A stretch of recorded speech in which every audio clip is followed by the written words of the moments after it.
Hello, welcome back to the Bald Book Geek. So, the House of Dragons trailer has dropped, and I know I'm late to the party, but I've been processing a lot of stuff that goes along with it. So, let's talk about it. So, first things first, let's put my feelings about Game of Thrones into the ether. I'm a huge Game of Thrones fan, and I stand by my statement that Season 1 is the weakest, especially that first half, because it was still finding its voice. And I stand by the statement that the last season felt rushed. It needed 2 or 3 more episodes just to fill in some story beats. And I get that it was kind of anticlimactic, but I do love how they ended the character stories in the series. And I'm a huge fan of the books, although he'll probably never finish the series. I do love the books. So, what is the House of Dragons? Well, the House of Dragon, or Dragon, is a prequel to Game of Thrones. This is from the wiki, by the way. This is from the fandom wiki. The concept of House of Dragons was first pitched by George R.R. Martin in the summer of 2016, with the launch of HBO Max in May 2020. The House of Dragons prequel is based on his best-selling Fire and Blood, the first installment of the prequel series he published in November 2018. It's received a 10-episode straight-to-series order.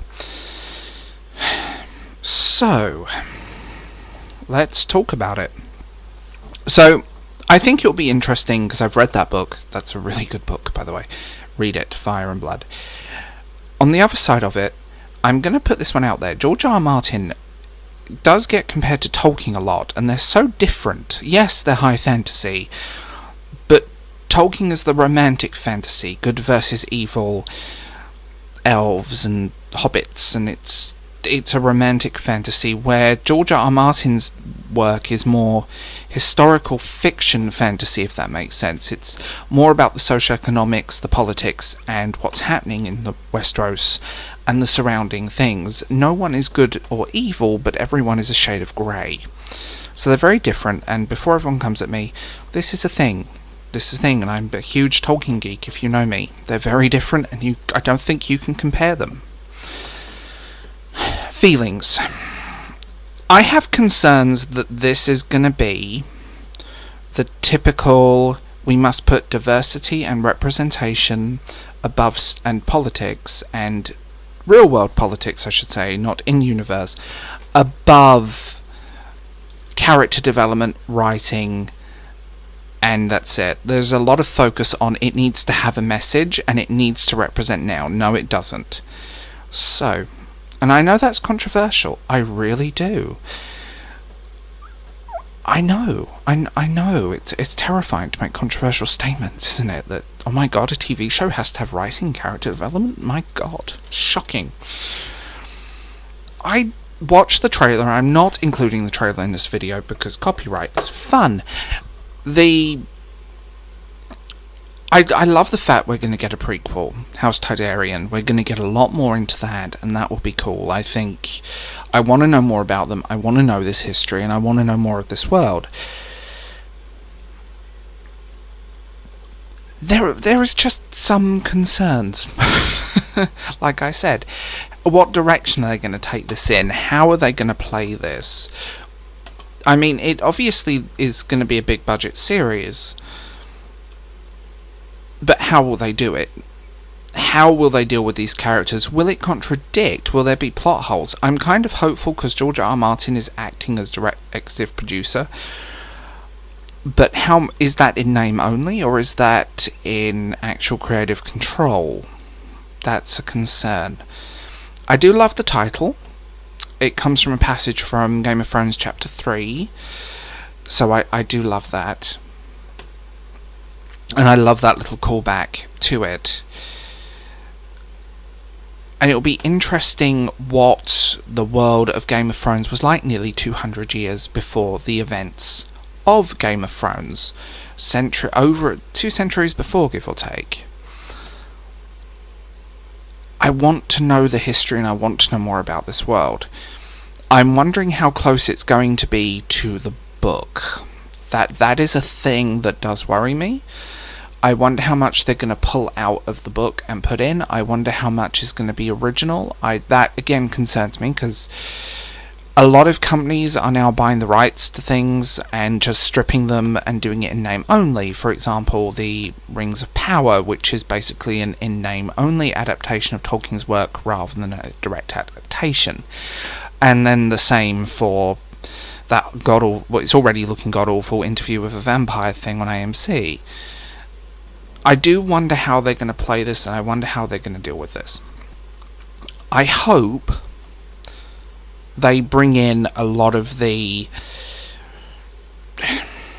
I hope they bring in more of the book, and I wonder how they're going to deal with that, because there's a lot of stuff. You've got a lot of books, there's a lot of end logs, there's a lot of stuff on this time that you can read, even in note form and appendices form, and it'll be interesting seeing the beginning of the end of an all-powerful dynasty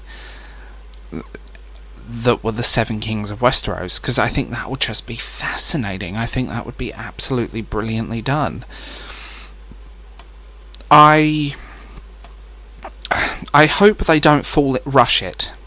That is, out of everything, rushing this could be bad. They rushed the end of Game of Thrones.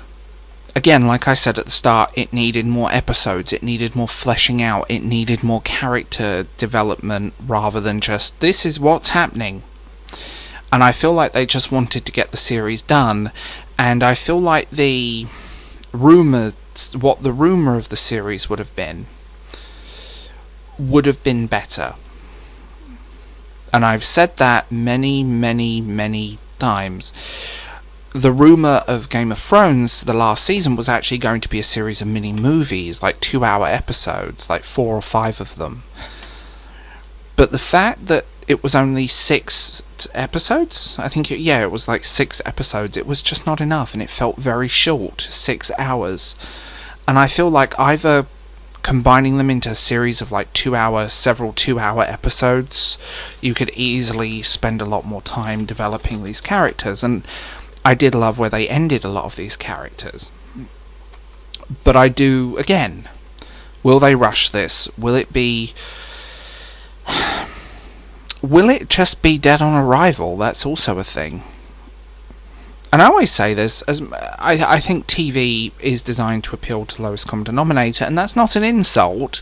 It's meant to be universal, but I do feel like with the last few episodes, they just wanted to get Game of Thrones to an end. There was no way around that. They just wanted to get Game of Thrones to an end, get the series done, and see what would happen. I think they wanted to move on from the series, and I think they just wanted to, okay, how can we condense this down as quickly as possible? I hope this doesn't end... Yeah, that's the way I put it. I hope this doesn't end up being a rushed repeat of Season 8. I hope they didn't rush production.